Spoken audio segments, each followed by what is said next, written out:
Hello, folks. I am here to tell you about our upcoming summit with Astrology University. This one's called 2020, The Epic Cycles of Change and Renewal. And this summit will take place April 13th and 14th, 2019. We have an amazing crew of astrologers here to talk to you about lots of different transits and events happening, astrological events in 2020.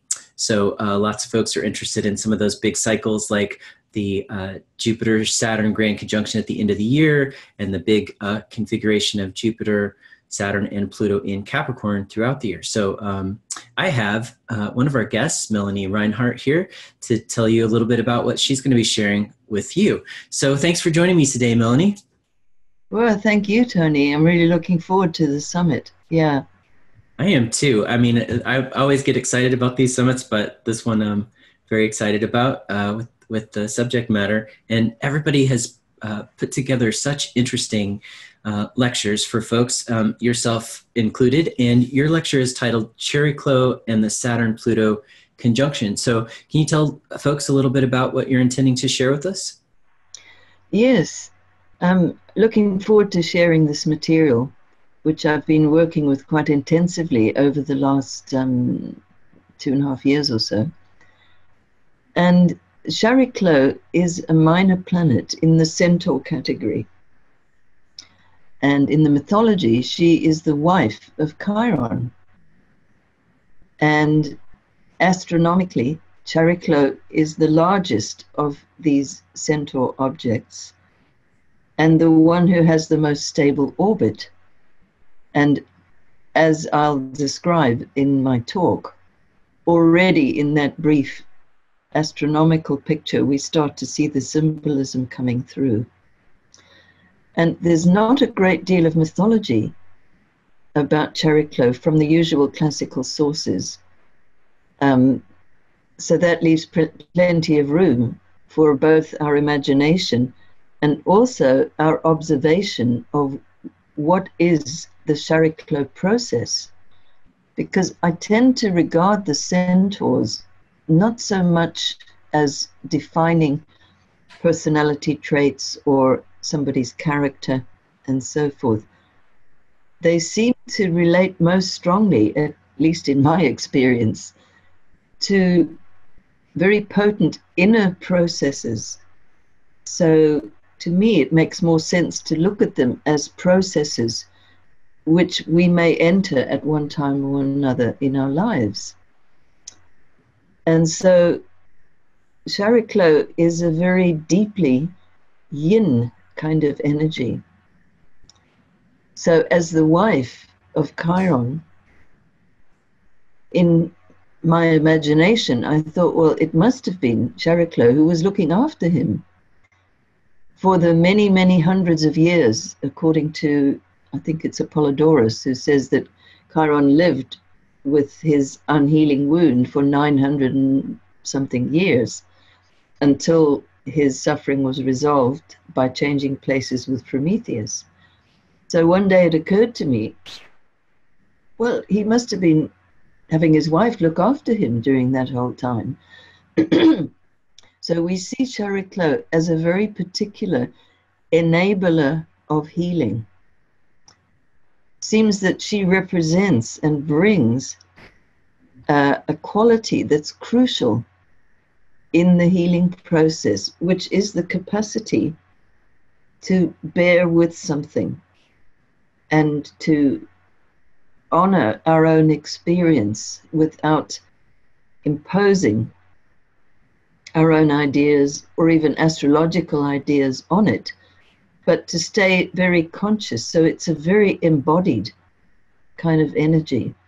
Now, Chariklo was discovered on the 15th of February, 1997, and I am going to show the discovery chart because it is utterly spectacular. Some of you may know the Sabian symbols. If you don't, there's a treat in store for you. But anyway, they're one of many systems where each 1 degree of the zodiac is given a particular symbol. And they can be very evocative to work with. So lo and behold, here's the Sabian symbol for Chariklo. The constellations of stars shine brilliantly in the night sky.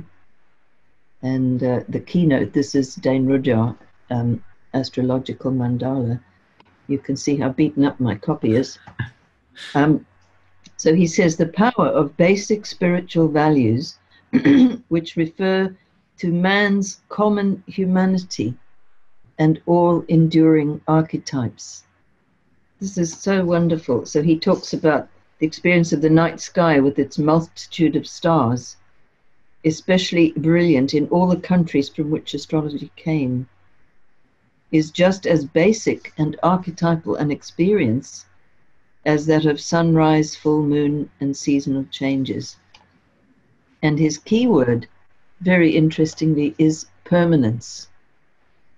So this is the feel that Chariklo brings, the sense of what remains, what is permanent, what abides underneath all of the apparent tumult and chaos and so forth. Now, a couple That's of years fascinating. ago, Yeah, go ahead. I'll be describing this more in my talk.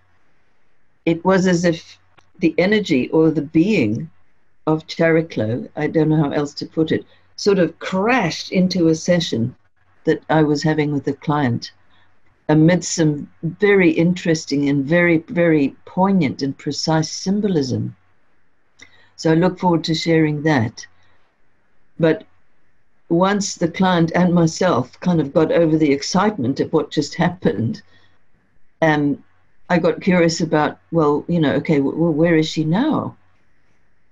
And I saw that she was in Capricorn. And, later after the session with the client, I realized that Chariklo was just about to go into orb of a conjunction with Pluto, which would become exact 3 times in this year, 2019. So we've already had one, that was on the 16th of February, and there are 2 more to go of those conjunctions. So when I looked at the whole sequence, I could see the lines of Saturn and Pluto and Chariklo all going along together when I looked at one of those graphs, which I'll be showing in my talk as well. I was so excited, I can't begin to tell you. And I had this deep kind of heart feeling that it was as if she represented something coming into our consciousness, impacting on our human experience as an accompaniment to the energy of Saturn and Pluto in particular. I mean, if you add in the other centaurs, there's even more things going on in Capricorn. But it touched me so deeply, I can't tell you. So for the last couple of years or so, almost every single client that I've seen has had a really prominent Chariklo. So I feel like it's been, my period of learning something about her and how she works. And so now I'm including it by routine in all the charts I read, and just to see if it might be resonant or meaningful. And pretty much without exception, it is. So I have a feeling the energy is incredibly active at the moment. And I've done a couple of presentations before, about 4, I think, in total. And I've been very interested in people's responses. It's as if, they recognize something, like they know this energy, they see it, they feel it. And it's also highlighted particular situations that, many people experience in their lives, which is about being there for somebody who is wounded or ill or incapacitated or disabled in some way. And in a major or minor way, probably most of us will be called upon into that kind of experience at some point in our lives. So we see, I have quite a number of clients who are midwives or doulas, or who work with the dying, and also doctors and nurses and so forth. And every single one of them has got a really prominent Chariklo. And it's the invisible side of the healing process. So it's not, the acupuncture needles or the capacity to set the bones or massage or pick the right herbs or whatever it is. It's not that. That's more the Chiron side. It's the skill of creating the specific traditional medical forms through which the healing can flow. But it's almost as if Chariklo is the reservoir of connection to source of the healing power in general. And I even had the idea late at night one night, I thought, oh my God, it's almost like Chiron was a pupil of Chariklo, because he was the one who was known as a healer and a wise man and a mentor of all the Greek heroes and so forth. And this almost invisible figure with nearly no mythology that survived about her is his companion, his soulmate, you want to say. So there's so much beautiful stuff there, just beautiful. And Awesome. I'm really looking forward to sharing it. Also because her conjunction with Pluto, they represent one of the dominant energies of now and this year, because all the spectacular conjunctions of 2020, I mean, it is incredible. That's 2020, meaning that we're now in that important end of a cycle time.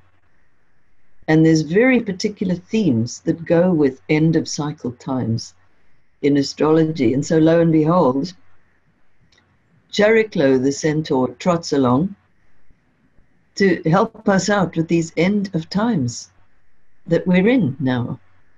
So the conjunctions, all of them, all astrological conjunctions between two planets, represent the beginning of a cycle. And okay, the conjunctions have started because we've had one Chariklo-Pluto cycle, but the main rush of conjunctions is really in 2020 itself, as we know. That's what the summit is dedicated to. But where we are now is in the preparation stage. And I loved some of what you wrote in the blurb about the summit, by the way, about the way that astrology, with the kind of knowledge that it offers us, can really help us to prepare and accompany ourselves through the kind of deep transitions that are underway at the moment. But this end of a cycle time, I've always been interested in those, because a lot of the main action, so to speak, is actually invisible or below the surface. And that resonates very much with some of the Chariklo kind of processes. There's a kind of a silence, a receptiveness, and a quiet sort of quality that seems to go with her, at least as far as I've observed, without fail in all my clients' processes, and indeed I've felt it too myself. So that's a little summary. Great. Well, that's beautiful, and I'm really excited to hear the full version of that.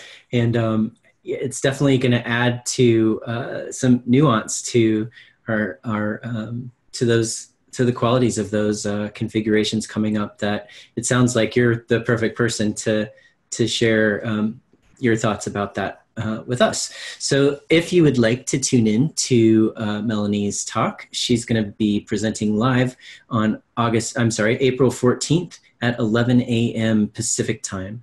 So if you'd like to catch her talk live, tune in then. The summit is actually free to watch for both days that it's presented live. So April 13th and 14th, when you tune in, you'll be able to watch the summit at no charge.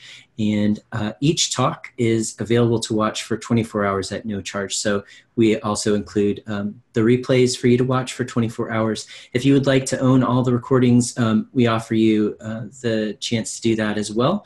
I know a lot of you can't sit up for 2 whole days watching all of these talks. And so if there are some that you miss, don't feel like you'll miss out. We give you the chance to get those as well. But I hope you can tune in live for Melanie's talk on Sunday, April 14th at 11 a.m. Pacific time.